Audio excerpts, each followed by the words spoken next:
salaamaaleykum mbokk internet ak téléspectateur yu Flash TV mbégte la ñuy am jàkkaarloog yéen tey nag di bis bu am solo ci politique gu Sénégal di dimanche yem ak fanweeri fan ak benn tombeek élection législative yi nga xamante ni askan wi si la ñu war a tànneef ñi nga xamante ni ñoo leen war a teewal foofee ca pencum réew mi nag ñu taxaw ak un responsable politique bi nga xamante ni day yeewoo fii ci diwaanu Diamaguène Diacksao muy ko am solo ci mbir mi ñu gis la tey ci bërëb bi ak élection yi nan la tëddee si suba ak léegi.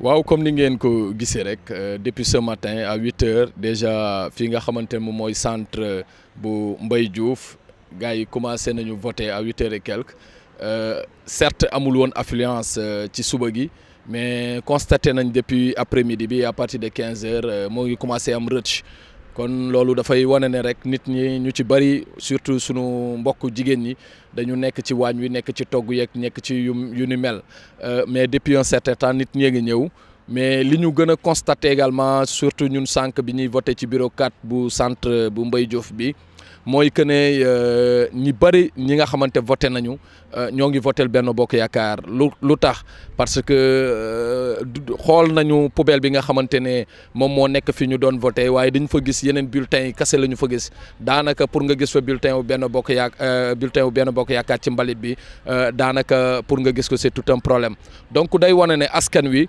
maanaam yëkk nañu seen bopp ci président de la république yëkk nañu seen bopp ci projet yi nga xamante ne président de la république teg na ko ci 10 dernières années yi ak réalisation yu am solo yi nga xamante ne son excellence le président Macky Sall def na ko ak li nga xamante ne moom mooy la tête de liste nationale di madame la présidente Aminata Touré wàcc na sur le terrain voilà gën a ñaax doomi aadama yi ci am solo bi nga xamante ne moom moo am solo ci voté li nga xam moom mooy la coalition Benno Bokk Yaakaar fii nag am nañ ci yaakaar bu baax ndax au niveau de la commune de Tivaouane Diacksao yi nga xamante moom la ñu bokk la majorité bi Benno Bokk Yaakaar moom moo ko am fii ci Tivaouane Diacksao malgré que pertoon nañu élection locale yi loolu li ko indi woon moom mooy une division au niveau local mais tey responsable Benno Bokk Yaakaar yëpp booloon nañu doon benn bokk ndey bokk baay moom moo waral tey incha allahu rabbi ñu am confiance ci gagner élection yi à partir de 18h incha allah. mais est-ce que ni ma la déggee nga waxee teelul nga daal dafa mel ni dafa yaakaar li ma déggee nga wax ni yéen fi mu nekk nii ndam li jël ngeen ko te sotteegul. waaw xam nga ñun dañuy def suñuy sondage yu bopp ndax askan wi ñii ñëw di voter suñu leen laaj ñu ci ëpp. lan la ñuy xamal mooy bennoo la ñu votel suñuy waaj a dugg it kuñ ci interpellé da ngay naan bennoo ngay dem votel xam nga loolu rek sondage la kon ñun suñuy sondage yu bopp déjà nit ñi gis nañu ne dañuy yëg seen bopp ci Benno Bokk Yaakaar yëg seen bopp ci projet yi nga xam ne le président Macky Sall moom moo ngi koy teg ci yaakaaroo da nga am mbetteel ci biir bi. waaw xam nga Tivaouane Diacksao Benno Bokk Yaakaar moo fi majoritaire loolu moo tax du ñu am mbetteel ñun dañoo gëm ne incha allah bu bureau de vote yi tëjoo ba ñu commencé def décompte bi ñëpp dinañ xam ne ci kàttanu yàlla Benno mooy jël ndam li fii ci Tivaouane Diacksao. mais mu mel ne nag élection yi dañ ko jàngatee ci suba ak léegi dafa mel ne wuute na ak élection locale yi di nit ñi génne woon voté nga yaakaar ne nit ñi amul lu ñu xel ñaar ci mbir mi parce que dafa mel ne député gëdd gi ko war a jox ko. waaw mais xam nga certes y a pas beaucoup d'affluence amul yenn rëcc yi mais nit ñi naam faw ñu xam ne élection bu ci nekk dafa am spécificité am élection locale élection maanaam gox-goxaat la élection législative élection nationale la moom ak élection présidentielle pratiquement ñoom ñoo yam donc loolu maanaam affluence yi du yam rëcc bi nga xamante moom mooy am ci élection locale nga xamante ne ay doomu dëkk bi ñooy bëgg a laaj benn dëkk boobu bu boobaa ku ci nekk yëngatu yi ak nit ñi engagé woo du bokk ci élection législative ak élection présidentielle bi nga xamante ne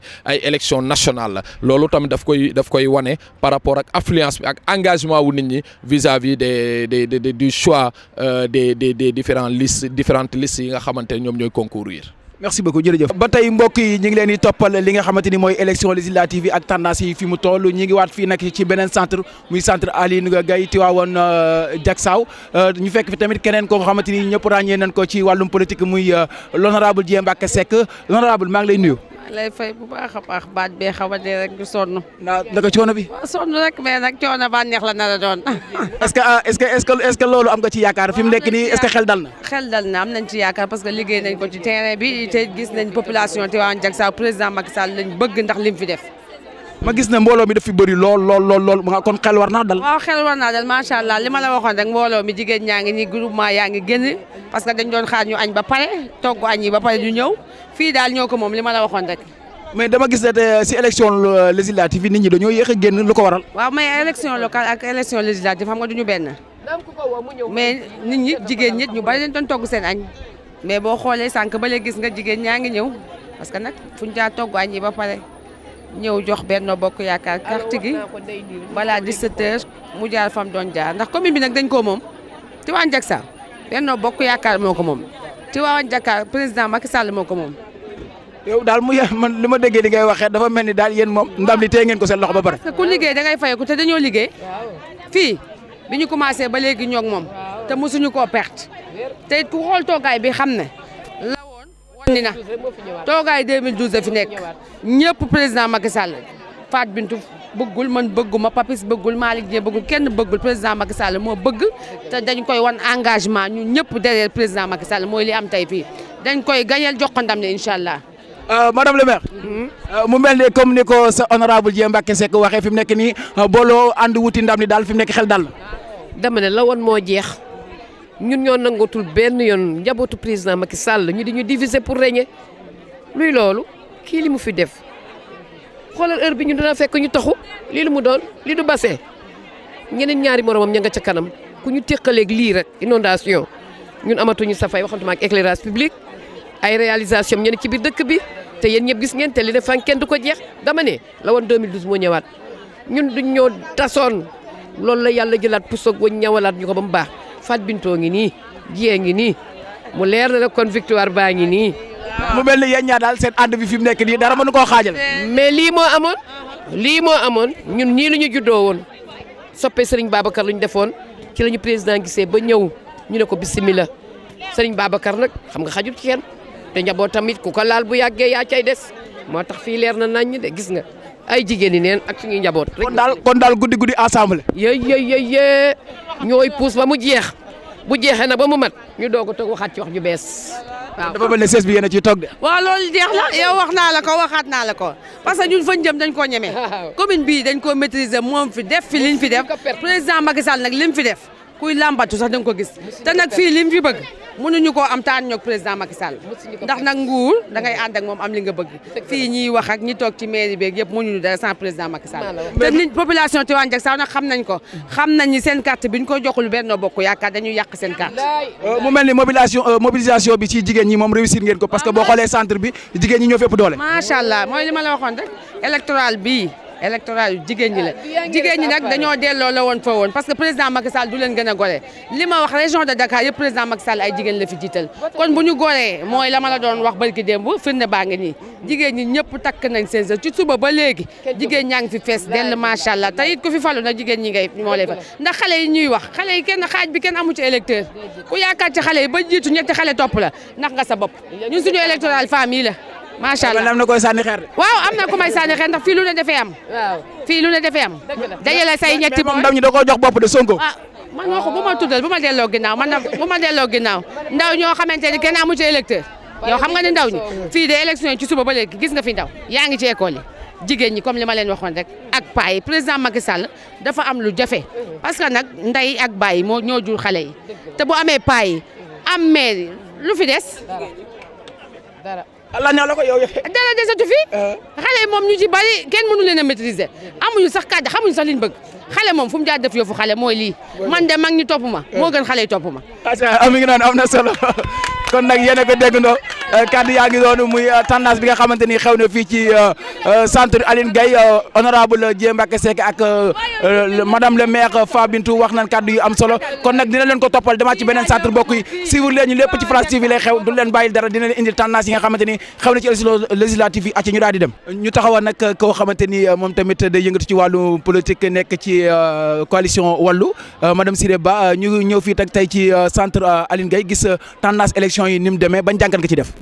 xanaa kontaan ci rek ban ne Wallu ak Yeewu ñooy ànd la ñëpp seen xel kontaan képp koo xam ne yaa ngi bokk ci parti démocratique sénégalais ñu ne Wallu ak Yeewu ànd nañu rek am nañu xel mu dal ndax boo xoolee France pays Europe 14 pays Schengen yi nekk Europe foo laal ñu ne Wallu ak Yeewu ñoo fa gagné Wallu Yeewu ñoo gagné kon nag ñun suñu xol seet nañ tey bu ñu tëddee du ñuy nelaw léegi nag victoire bi ñu ngi koy ñaan ci département de Pikine 12 communes yi ñu nekk yi ñu am ci département de Pikine ak 4 yi ñu am Kër Massar du ñuy ñaan Wallu Sénégal ak Yeewu ramasser lépp yóbbu ko Macky Sall daal yéen woon ko mu am ñaari carte loolu la ñuy ñaan daal yal na ko yàlla defal ci barke sëñ Ba. nga yaakaar ne loolu dina yomb nga yaakaar ne président dina ñàkk Assemblée nationale.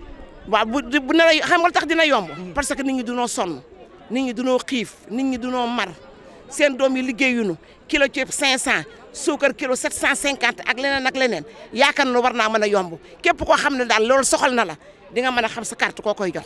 waaw moom bi ma leen déggee nee na fi mu nekk nii ñoom ndam li jël nañ ko ba pare ndax gannaaw bi ñu xoolee tendance yi ñoom daanaka képp ku génne danaan Benno Bokk Yaakaar la votel. waaw d'accord léegi nan bàyyi résultat yi rek comme que ñoom seen xalaat la ñu wax kenn ku ne am nga sa ambition léegi na ñu ne ñoom gagné nañu léegi nan bàyyi li ci des ci loxo yàlla ñu déglu victoire ba xam waaye département de Pikine na ko Cheikh Dieng gagné woon Ablaye Timo na ko poqat ci ay loxom bëccëg naru kàmb ne gagné woo Cheikh Dieng di ko jooy ñu di ko jooy bi yoon nag du am ndax suñu bakkan lañ ci teg kon daal da nga mel ne da nga leen di wër ndomba. duñ leen wër ndomba toog ci seen kaw. kon baax na jërëjëf la ñuy ñaan yàlla merci dama bëgg na nga jox sama caabi mu sànni ci ñaan. waaw acca kaddu yoo ci sànni rek jëwriñ. merci comme sama sœur Siraba li mu wax tey ñun dañoo am mbégte parce que victoire bi déjà tendance bi ñoom wax nañu ñoom ñoo gagné mais 18h fii ba 18h dina leer nañ du ñu gagné parce que nit ñi dañoo sonn Sénégal dafa sonn jeunes yaa ngi nii kenn liggéeyul éducation baa ngi nii yàqu na donc fu mu ne nii dañu bëgg a changer Sénégal donc loolu sax vraiment population bi yëpp génn na pour au moins changer Sénégal à partir de demain beneen Sénégal la ñu am incha allah fi xudrati. acca ba tey ba taxawaat beneen kilifa tamit ci mbir bi dégg nga sa ndaataango yi leen wax ci élection législative yi yéen fi mu nekk nii xel dal na yaakaar ngeen ne 18h incha allah nabi ndam li seen boor lay féete est-ce que loolu maanaam téye ngeen ko bu baax a baax. waaw xam nga boo xoolee tendance yi extérieur fépp man maa ngi déglu booba léegi mais fépp ñoo fa gagné quoi fépp mais fii département Pikine moom coalition bi grande coalition bi dafa mage quoi. te itam léegi am na beneen leader boo xam ne bokkul ci kii bi ci député yi mais daf ñuy soutenir quoi mooy Bougane Gueye Dany moom itam sensibiliser na nit ñi donc suñu mbooloo yëpp moom moo tax fi mu ne kii boo dem dañu fa indi ay affaire xeex ak xuloo yooyu pour wane ne rek labaj carte gi mais fii moom du fay amee moom département de Pikine moom téye nañ ko ba pare moom fi mu ne ba lay tamit nag ñu def déclaration wan ne gagné nañu ndax njëkkante boobu la ñuy def waaye dina leer gagné nañ ba pare du jàll waaw du jàll moom. jërëjëf mi ngi noonu kon dégg ngeen ñoom tamit ñi nga xamante ne ñoo bokk ci wàllu kaddu yi ñu ci sànni fi mu nekk nii yaakaar naa dégg ngeen tendance bi ku nekk mi ngi xëcc di jëmale sa bor waaye nag li ñu ciy wax rek fi mu nekk nii dañuy bàyyi ba 18h ñu xool fan la wànne di mujjee gi bëtam topp leen ñu ba tey saa su ne ñu leen di indi li nga xamante ni moo leen di jëriñ yéen suñu internet ak téléspectateurs yu Flash TV. internet et téléspectateurs de Flash TV, on est toujours au centre Aline Gaye ici au Tivaouane Diacksao. On est avec monsieur Omar Badji, Pastef France. Vous nous donnez tout simplement les résultats qui sont déjà tombés de Bordeaux. Voilà. De Bordeaux, donc je vous dis Yewwi Askan Wi 87, bureau numéro 1 87, Ben Bokk Yaakaar 21. Bureau numéro 2 86 pour Yewwi Askan Wi, Ben Bokk Yaakaar 18. Bureau numéro 3 73 pour Yewwi Askan Wi, Ben Bokk Yaakaar 21. Bureau numéro 4 Yewwi Askan Wi 96, Ben Bokk Yaakaar 17. Bureau numéro 5 Yewwi Askan Wi 88, Ben Bokk Yaakaar 14. Là, donc les carottes sont cuites. Là, on voit que vous devancez largement la coalition Benno Bokk Yaakaar. Tout à fait, mais j'aurai les résultats bientôt de Paris parce qu'ils sont en train de dépouiller actuellement. Donc je pense que pour Madrid, j'ai déjà. Ouais. Yewwi Askan Wi 128, Ben Bokk Yaakaar 20. Pour toujours. Et Bilbao ouais. 407 pour Yewwi Askan Wi, 56 pour Ben Bokk Yaakaar. Donc vous voyez donc les résultats tombent à fur et à mesure. Donc le changement. Là, on voit que vous êtes soulagé par rapport aux résultats. Moi, au niveau de la diaspora, je sais que ils peuvent pas gagner. Mais nous, c'est notre souci prioritaire, c'est le Sénégal. Parce qu'on se bat pour le Sénégal. Si la diaspora, on est diabolisé en nous traitant de djihadistes, de n'importe quel truc, des gens que tu sais que... parce que nous, on fait partie du Sénégal. Sénégal oui. Donc parce que là, des fois je me dis, si les patriotes, les gens de la diaspora, ils n'envoient pas des Western Union, des Wari, 2 mois, les Sénégalais vont le sentir. Ouais. Mais tout ce qu'on est en train de faire, c'est pour les Sénégalais. Parce qu'on voudrait que le changement, on voudrait que le Sénégal, demain, nous envoie des Western Union, nous en Europe.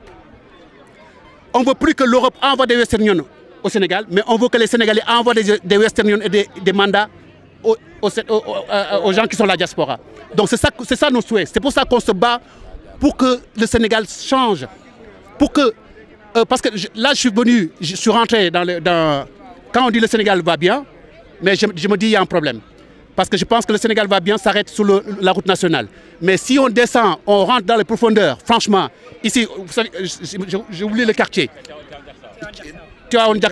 Mais je suis rentré dans les profondeurs là. Même si on met un cochon là-bas, le cochon va faire demi-tour, il ne voudra pas rentrer. Parce que ce n'est pas normal que je vois des populations qui sont dans des conditions impossibles. On ne peut même pas décrire. Là, je vois que vous avez un sacré par rapport à ce qui se passe dans ce pays. Mais moi, je me dis que c'est nécessaire que je suis là. Là, actuellement, moi, je suis venu. Je n'ai pas voté aujourd'hui parce que je dois voter là-bas. Mais pourquoi je suis là? Parce que j'ai envoyé un conteneur de 40 pieds d'ordinateurs, de bureaux, de mobilier pour la population sénégalaise. Pour que les enfants puissent étudier dans de bonnes conditions. Il n'y a que ça. Je ne demande pas qu'on me paye, je ne cherche rien. Et je demande n'importe qui est dans la diaspora, il faudrait qu'il fasse quelque chose pour le Sénégal. Parce que le Sénégal va mal. Donc, pour que le Sénégal aille mieux, il faut que la diaspora puisse investir, puisse travailler pour le Sénégal. Parce qu'il n'y a que ça. Donc, si je vous entends, vous voulez donner un message au président de la République par rapport aux élections législatives qui se passent actuellement. Cela va impliquer si les élections qui viendront en 2024 pour les présidentielles. Je pense que ceux qui sont le président, les gens qui l'entourent, ils ne veulent pas de bien. Qu'on se dise la vérité. Ceux qui entourent le président, ils pensent qu'à leur poche. Parce que demain, on va parler de Macky Sall. On ne parle pas de ces gars qui sont autour de lui. C'est lui, parce que ces gens qui sont autour de lui, ils ne travaillent pas, ils travaillent pour leur poche. Et j'en suis sûr que si Macky Sall descendait aujourd'hui ici, voir dans la condition que les populations vivent actuellement, je pense qu'il va s'en vouloir lui-même. Parce que je pense que peut-être il n'est pas au courant. Ils sont en train de le tromper, mais je pense qu'il faut que le Sénégal change. Et moi, tout ce que je souhaite, Macky Sall, il n'a qu'à se ressaisir de faire quelque chose au moins de faire quelque chose et d'arrêter de diaboliser les gens qui ne sont pas avec eux. Nous, Sonko ne nous a pas payés, hein. Sonko ne nous a pas maraboutés. Mais c'est qui nous a le projet politique de Sonko. Le projet, c'est ça qui nous intéresse. Parce qu'on veut que chaque Sénégalais puisse avoir un peu de dignité. C'est ce qu'on veut. Que les Sénégalais puissent circuler en paix, que les Sénégalais puissent avoir au moins un vie décent, quoi. Il n'y a que ça. Et le Sénégal, je pense que c'est un pays de paix. Et quand on dit des djihadistes, des terroristes, moi je ne crois pas à ça parce qu'on ne connaît pas ça. C'est pas possible. C'est pas possible. C'est pas possible. Merci beaucoup, M. Omar Badji, que vous entendez par rapport aux élections législatives. Il a donné les résultats de Bordeaux, de Bilbao, vous l'avez entendu, de Real Madrid. Là, on voit que Yewwi Askan Wi dépasse largement la coalition Benno Bokk Yakaar. Vous voyez, les tendances commencent à tomber en Europe et on va suivre cela aussi au Sénégal bientôt. Vous nous suivez sur Flash TV et on va vous donner tous les résultats, Inch'Allah. Merci beaucoup. Monsieur Moustapha Lo ñu ngi lay ziar. maa ngi leen di delloo ziar. bu ñu doon wax Moustapha mooy kan mooy Moustapha. Moustapha Lo militant PDS la depuis 34 ans. Coordonnateur wàllu Sénégal fii ci commune Tivaouane Diacksao nekk secrétaire général section bi nekk ancien candidat à l'élection aux élections locales de janvier 2022. mais monsieur Moustapha ban jàngat nga am ci élection législative yi nga xamante ni tey jii di yembook dimanche fanweeri fan ak benn askan wi di jóg di voté ñi nga leen war a représenté foofee ca Assemblée nationale jàngat bi lan la. waaw jàngat bi mooy gis naa ne élection yi ça se passe depuis ce matin ci calme nit ñaa ngi ñëw di voté ku voté aussi daal di dem ñibbi sa kër ñu ci bari gisaguñu benn incident boo xam ne daal majeur la boo xam ne amagum na ci scrutin bi.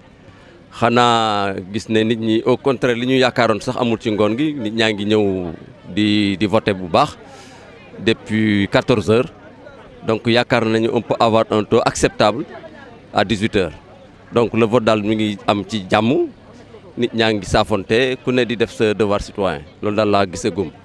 mais tendance bi boo ko jàngatee par rapport ak élection locale yi dafa mel ni am na wuute.